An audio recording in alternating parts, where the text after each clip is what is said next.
Salve, família vascaína! Sejam bem-vindos a mais um vídeo no canal. Eu sou o Thiago, você está no canal Vasco em Família. Se não forem inscritos aqui, já dá aquela moral, se inscreve no nosso canal.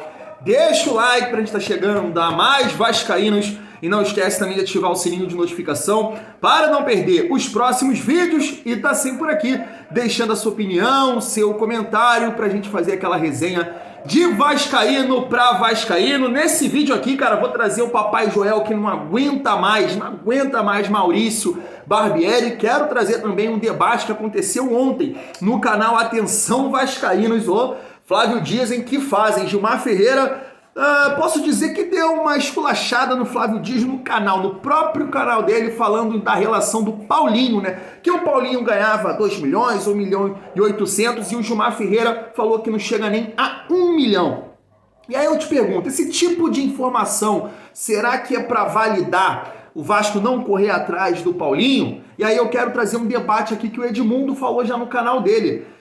Pode chegar um investimento aí de quase 30 milhões com o Orediano se bater as metas. Será que esse valor não deveria ter sido investido no Paulinho, que era um jogador que estava sem contrato? Vamos trazer esses debates aqui pra gente resenhar, família vascaína. Mas antes, deixa eu comentar com vocês aqui, né, mais uma informação aí do jornalista Joel Silva, do lance do advogado do empresário do Jair. E ele disse o seguinte ontem à noite, o Vasco já tem um histórico de não pagamentos ao meu cliente. Mudou para a SAF e isso não se alterou.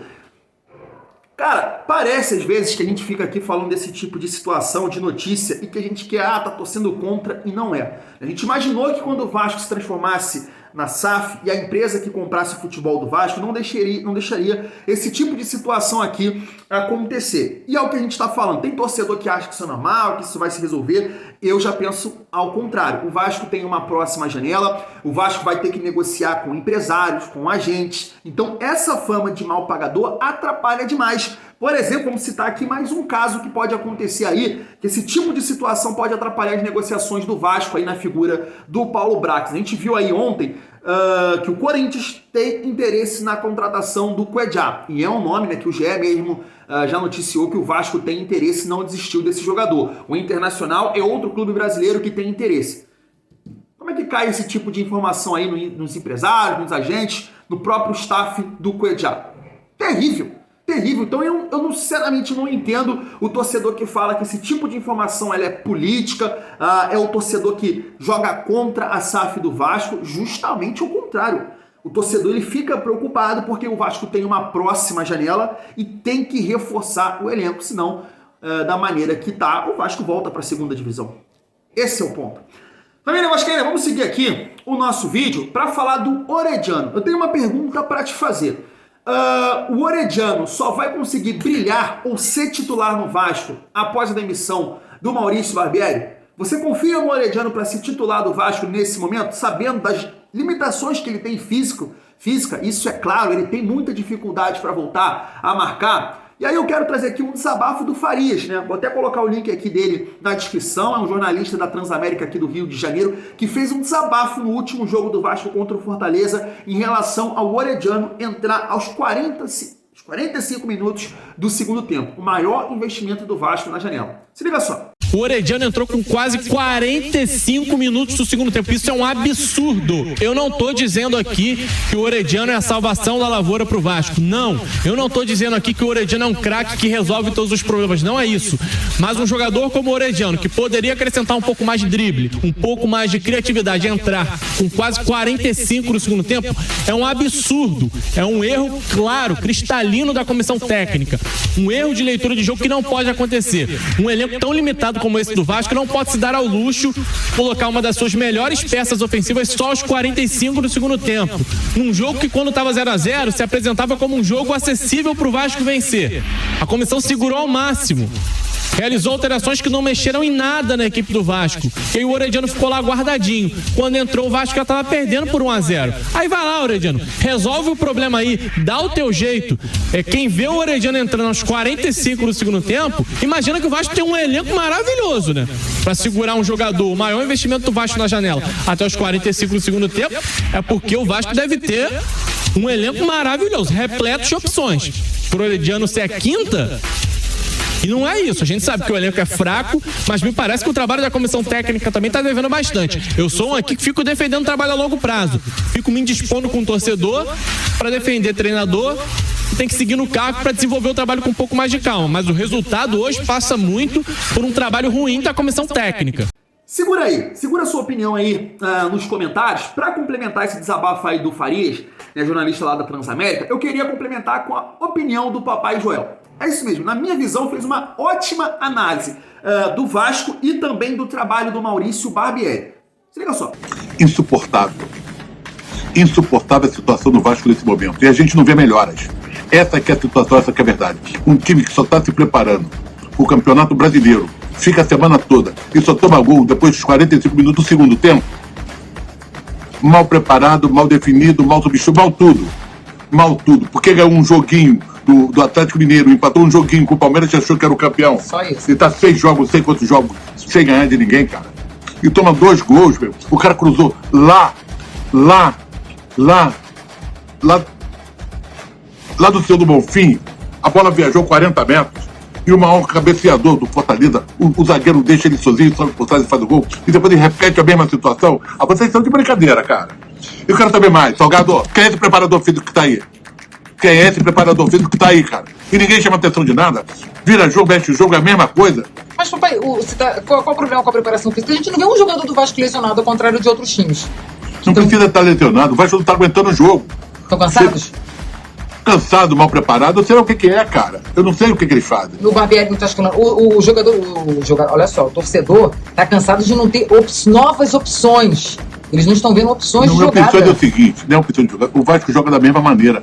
Não tá dando certo com 3 homens no meio, bota 4 homens no meio, cara. Bota 2 centroavantes. Não tá dando certo. Eles jogam com 3 zagueiros. O Vasco precisa ganhar, cara. Então... O Vasco toma gol em tudo quanto é jogo. Alguma coisa tá errada. Sai o Bambu, entra o outro. Sai o outro, entra o Bambu. É a mesma história. É a mesma história. Tu muda lateral direito, troca o outro lado. Porra, é a mesma história. Tem alguma coisa errada, cara. Eu não tô aqui querendo o teu lugar. Eu tô aqui pra te cobrar igual a torcida do Vasco. Aqui a gente pode falar, e a torcida do Vasco tá esperando isso. Nosso posicionamento.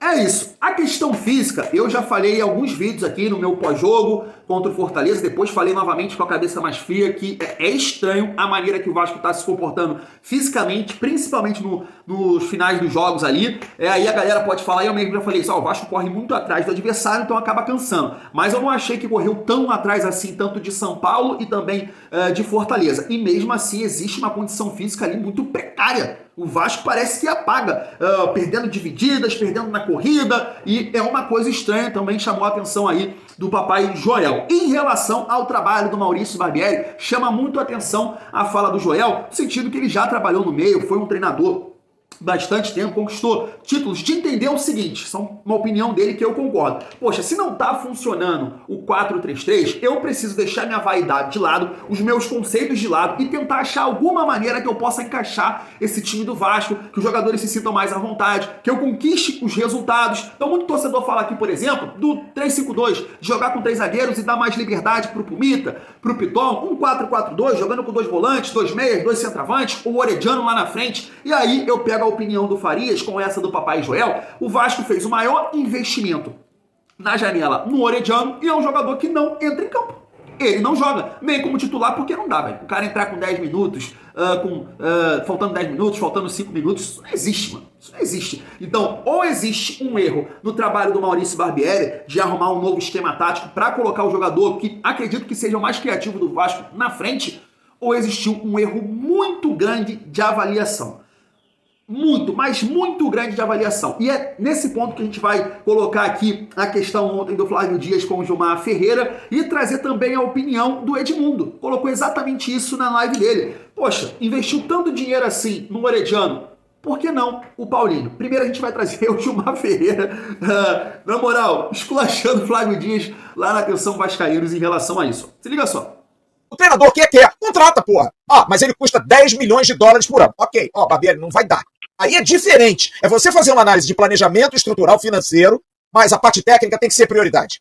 Precisa ser prioridade. Não adianta você pensar só na grana de investimento, que é claro que não pode ser loucura. Por exemplo, eu acho o Cuéllar um monstro, mas acho o Cuéllar uma roubada. Nesse valor, eu acho as pessoas falam do Paulinho, do Atlético Mineiro, para ganhar 2 milhões, 1 milhão e 800 por mês, eu acho que não vale.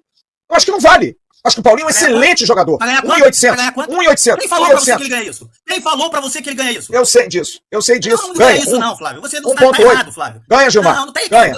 Tá errado, Flávio. Ele ganha isso. Não tá pouco errado, não. Tá muito errado. Não, ele ganha, tá pouco, não. Tá ele muito ganha errado. com luvas e Tá com muito condicionamento 1.800. Tá muito Junta errado. tudo isso. Flávio, vou te dar uma informação. Está muito errado. Não trabalhe com esse número que você está errado. Tô te falando. Mas está errado. Mas tudo bem. quem me passou essa informação negociou. Quem te passou Conhece essa a informação negociação. passou errado. Quem te passou essa informação passou errado. Então quanto é que ganha? Quanto ganha o Paulinho? Quanto ganha o Paulinho no Ganha Galo? 1 milhão. Com tudo, não ganha 1 milhão. Não ganha 1 milhão. Mas vambora. Segue o jogo. Tá aí, cara. E aí fica aquele questionamento, né? Esse tipo de informação, será que tem segundas intenções? Será que é um tipo de informação para validar a gestão ali do Vasco na figura do CEO Luiz Melo, do Paulo Brax, de não contratar o Paulinho? Porque passa para nós torcedores comuns que não tem essas informações, né, de bastidores, que, poxa, realmente não dá pro Paulinho. Pô, ele sabe que a SAF do Vasco e tudo mais, mas, pô, pagar 2 milhões, 1.800.000 pro Paulinho não vale tanta pena. Mas eu acho que quando você coloca essas questões em jogo, né, do valor investido no Orediano e a idade, o Paulinho é mais novo que o Orediano, jogador sem contrato. Será que não valia a pena trazer o Paulinho em vez do Orediano? O Edmundo comentou exatamente isso. Liga só. Está em questão é a avaliação do mercado. Por que eu gasto 30 milhões no Orediano e ele não joga, quando eu podia gastar 30 milhões no Lucas Moura e ele vir e arrebentar? No Paulinho, o Lucas Moura é uma outra realidade. Vamos falar de um jogador que veio, que voltou para o Brasil e está jogando bem. Se você gasta 30 milhões com o Paulinho, eu tenho quase que certeza absoluta que você tem ele aí pelo menos por uns 2 anos. Foi o que foi gasto. Estou falando só da compra do passe, tá? Do Orediano. Nem estou falando dos salários, que em 5 anos vai ganhar mais de 15 milhões de reais. Eu só estou falando de dinheiro para dizer que ele foi mal empregado. Não estou dizendo que o clube que vendeu o Vélez não merecia, que o Orediano não merece o salário. Não é isso. Não é isso.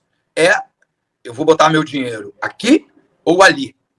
Nesse aspecto, o Paulo Brax e o Luiz Melo erraram, mas muito. Erraram e muito.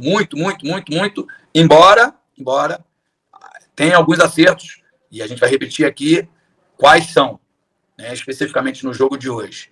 Léo Jardim, Léo Pelé e Lucas Piton. Isso, jogadores contratados. Porque o Jair não vem jogando bem, né? E aí eu nem vou falar dos refugos, né? Quando eu falo refugo, vocês me entendem, né? Porque se eu citar nome de novo, é capaz de ocorrer risco de vida. Tá aí, eu concordo plenamente. Eu acho que vão ser questionamentos que vão ser feitos hoje ao Paulo Brax na coletiva daqui a pouco, né? Porque você tem um jogador que você investiu tanto dinheiro e ele não joga, e o que me parece que foi um erro de avaliação no sentido que ou você demite o Maurício Barbieri e acha um treinador que faça o Orediano jogar, ou realmente você assume os seus erros ali em relação aos scouts, a análise, porque assim, me parece que o Orediano ele seria um jogador que pode render, tem qualidade, mas seria como uma estratégia que muitos clubes europeus fazem, né? Contratam um jovem jogador, né? Ali trabalha as carências que ele tem para futuramente ele te ajudar dentro de campo e deixar também os seus adversários, ó, vamos deixar algum adversário nosso aqui levar esse jogador. Só que o Vasco, ele não pode fazer essa estratégia. O Vasco veio de uma Série B sem poder aproveitar praticamente nada. Então o Vasco teria que investir em jogadores que fossem titulares absolutos. E não é o caso do Orediano. E aí fica o questionamento. Ou é uma culpa, um erro do Barbieri ou um erro de avaliação. Porque quando o Edmundo levanta esse ponto aí de chegar a quase 30 milhões no Orediano, ele batendo as metas, cara, era realmente muito melhor você investir no Paulinho, que é mais jovem e mais pronto para ajudar o Vasco dentro de campo. Na minha visão, realmente me parece que foi um grande erro. Quero saber a sua opinião. Tô ficando por aqui, tamo junto. E é muito bom ser Vasco.